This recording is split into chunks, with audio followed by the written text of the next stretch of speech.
The Second World War. Fear, despair, Ukraine.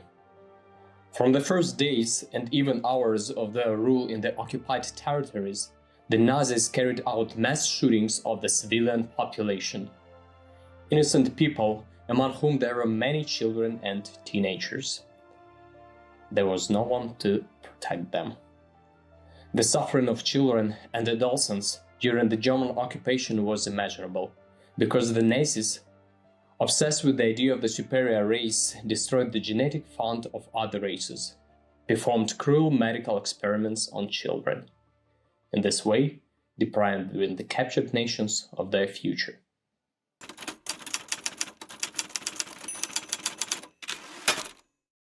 The enemy broke into the city. Cherkasy was covered by a long and dark night of Nazi occupation. The Germans began their bloody massacre of the inhabitants of a small district town. A gallows was hastily erected at the intersection of Shevchenko and Komsomolska streets, and in the morning, Cherkasy residents were horrified to discover the bodies of 3 hanged citizens. During the entire time of occupation, many people were shot, hanged and brutally tortured on suspicion of underground work and connection with partisans. Cherkasy residents, Jews, communists, activists, children and pregnant women, the new government didn't spare anyone. Almost every morning on the fences and houses one could read the directions and orders of the government. Those guilty of hiding Jews and communicating with partisans will be shot on the spot without trial. All educational institutions in the city stopped their work.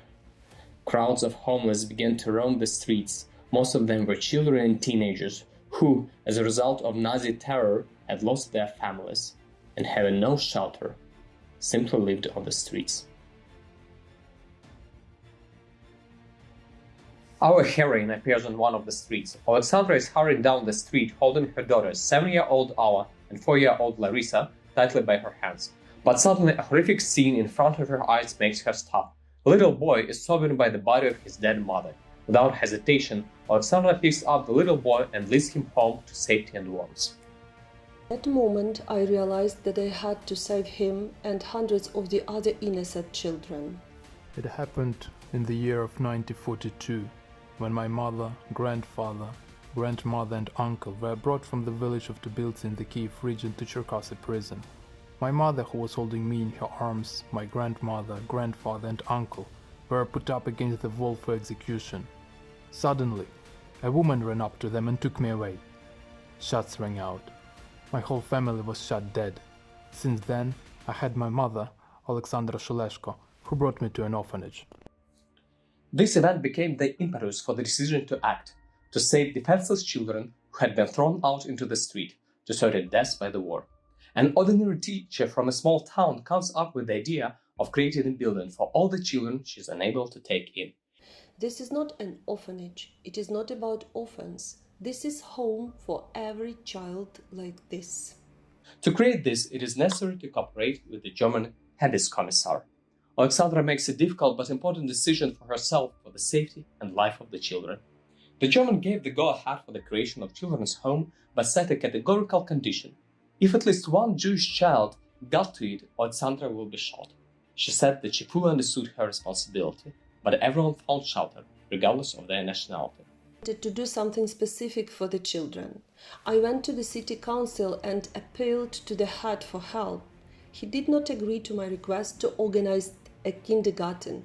Instead, he gave permission to open a children's shelter. Apparently, he was very tired of stray children. However, apart from the permission to open a shelter, I didn't receive anything else from the head.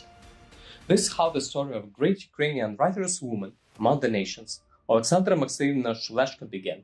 A person who saved 102 children from the death and starvation during the years of German occupation. Alexandra Shuleshko was born on May 15, 1903 in the village of Mikhailivka, Drabi district, Cherkasy region. As a teenager, the daughter of wealthy peasants faced all the pains of the Bolshevik government. During the policy of war communism, the family forcibly gave their property and products to the authorities. The girl was orphaned at an early age and, despite this, received a high-quality education. She graduated from a girls' gymnasium and a teacher training school. In 1921, Alexandra married Fedor Shuleshko, who was a priest. Alexandra shared her husband's religious beliefs. She became his reliable support and a friend. For the second time, Alexandra felt what the power of the Bolsheviks was like when in 1937, Fedor was thrown into the Soviet concentration camp Gudab on trumped-up changes. It was from the time she was stigmatized as a wife of the enemy of the people, which was practically equivalent to a death sentence. Pregnant with her third child, 34 years old Alexandra found herself on the streets of Cherkasy, desperately trying to survive, ready to take on any job. An acquaintance of the director of Cherkasy Kindergarten No. 4, who took her to work as a teacher, came to the rescue. But very soon World War II began, which caught Alexandra in Cherkasy. Her only son, Vadim, who had barely turned 18, went to the front as a volunteer, and she herself, not being able to evacuate with her two small children, was forced to stay in the city. Саме на цій території був дитячий садок, який ще існував перед війною, і в якому Олександра Максимівна створила цей дитячий притулок. It became known in the city about the opening of the shelter, and an announcement was also placed in the local newspaper that it accepted orphans and homeless children. There were more and more children. They increased especially after large mass executions of Jews. She was not promised any help from the new government, and she didn't count on it. Children began to appear. They were either brought or sent. What shall I do? She asked for help from a kindergarten teachers and a cook, who she had previously worked with. Both women agreed, although the agreement considered no one being paid, and they would always have to work a lot without shifts. Alexandra Maximivna knew that for hiding Jews and Gypsies or helping them, the German authorities announced executions, but this didn't stop her or her assistants. Risking not only her own life, but also the lives of the young daughters, she took a risk and the behest of the mother's heart. Jewish children in the shelter were registered as Ukrainians, Greeks, Armenians, and Tatars, depending on their appearances, and were registered under fictitious names and surnames. Of course, this was a huge risk, because there was no guarantee that one of the children would not accidentally tell someone that that child was a Jewish child. But not once during all the years of the fascist occupation did any of her pupils speak up or reveal the secrets. The shelter organized a farm on a small plot of land.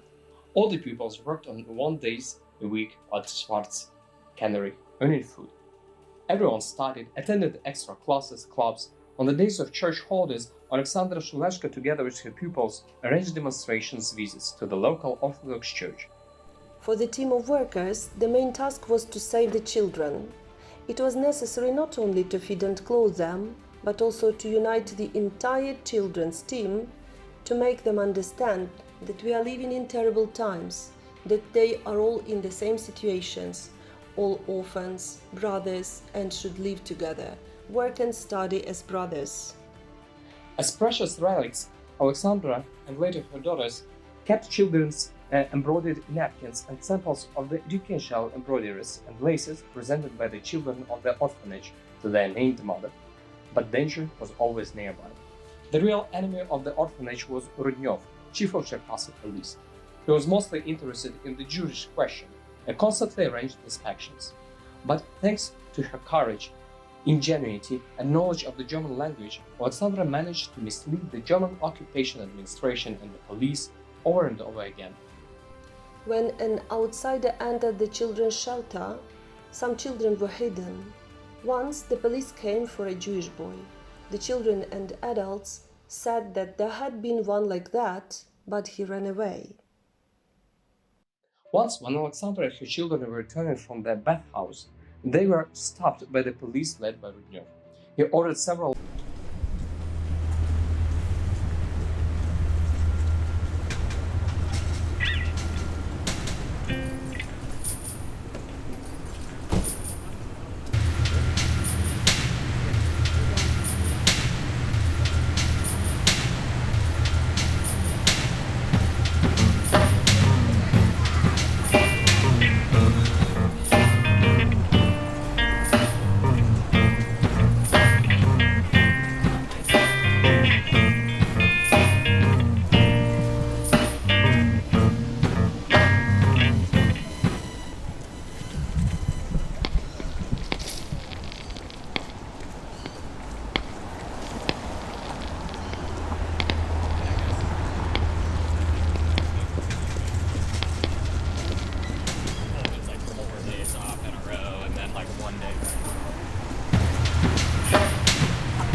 hiding the truth.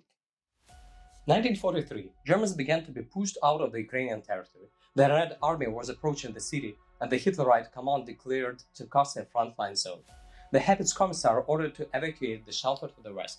He wanted to send the children to Germany and even issued certificates of German origin for them. Alexandra was again looking for a solution. What should I do? How to save the children? Miraculously, she managed to give some of the children into families in the surrounding villages, whereas others she only reached the Vinnytsia region, where, taking advantage of the confusion of the occupiers, she ran away and hid with pupils in the village of Sobolivka. I had the only goal: to make sure the children were unharmed, regardless of whether it was necessary to fight or shoot someone. I was ready for anything, for the sake of these innocent children. There they barely made ends with meat in Hannah, cold and poetry until the spring of 1944. Immediately after a long-awaited liberation, Alexandra, together with her children, began to prepare to return to her native Cherkasy. She even managed to get an added meat and a separate carriage. That's how they got home in early May 1944, sometimes by train, sometimes by subway. During the years of Nazi occupation, Alexandra Maximyevna and her colleagues saved all their children. They had not lost anyone. After arriving in Cherkasy, they were taken from her and transferred to orphanage number 1 right away, and later they were scattered individually or by 2s and 3s in various orphanages of the USSR. At the time, Alexandra Maximyevna was not even allowed to say goodbye to her children. We were met by an official representative of the authorities near the train. Вона була дуже здивована і заскочена, але він, поки діти не вийшли, він нічого не пояснював. А коли мама каже: «Це ж мої діти, що ви зі мною робите?» А він каже: «Ні, це не ваші діти». I thought it was the end. I thought that I would never see these children again, that as soon as I left, they would be shot or tortured. My thoughts are a prison for me. Until 1968, Alexandra Shuleshka was suspected of cooperation with fascists. However, she was lucky enough to get the job at a hospital.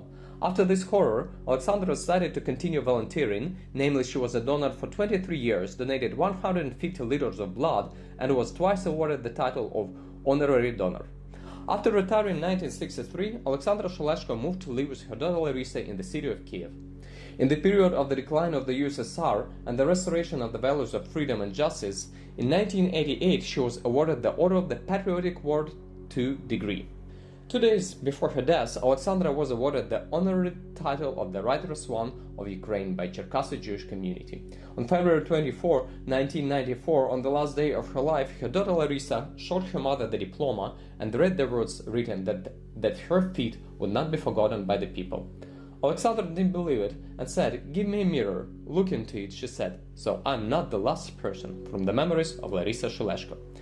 In July 1996, she was posthumously awarded the medal and diploma of the Writers Among the Nations of the International Jewish Organization of Victims of Fascism. Her name is also listed in the Wall of Memory in the Alley of the Writers Among the Nations. All her life, Alexandra Shuleshko received letters from the grateful pupils. It was the 2 Jewish children she had saved that earned her the designation of the Writers One of the World in Israel. This was done by Erlen Baranovsky and Volodymyr Pinkusovich, who always called her mother.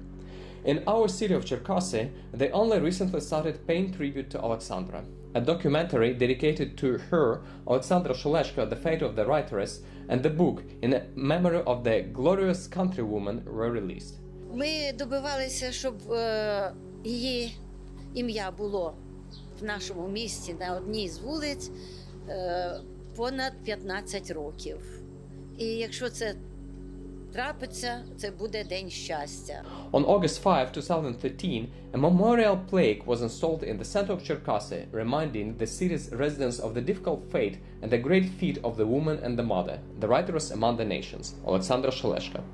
In 2017, Alexandra Maximyevna was awarded the title of Honorary Citizen of the City of Cherkasy. It is a great honor for me to be the daughter of such a person, said Larisa Shuleshko. People like her teach us the future generations how to live in the world according to conscience. This woman proved by her personal example that there is no such thing as someone else's children, just as there is no other person's grief, because a war is a common disaster. This is a story not only about the past, but also about the present, about us, the children and teenagers of the new war. Thus ended our mission. In this difficult time, we all consciously fulfilled our duty. Олександра Шелешко.